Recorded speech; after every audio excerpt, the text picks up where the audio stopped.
Over here, there's a bunch of trees on the side of this hill here that I could cut, and I had at some point thought I want to create view off of that hill, but there's been so many other trees cut down here that there's going to be view that happens, and there's going to be buildings that get put in somewhere around here, and things will develop, that I think leaving those trees has become more interesting than not.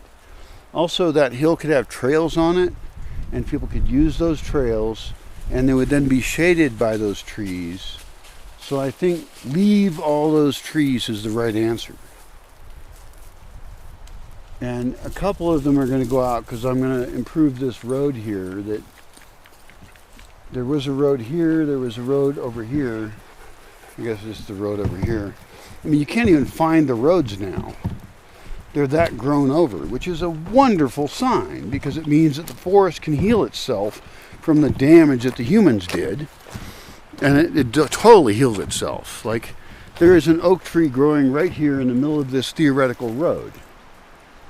You know, so I am going to have to re-bulldoze these roads and improve that connection, because I have a lot of thoughts about land use and where things go. But I think not cutting those trees is the best idea. That is also a decision that I am done with.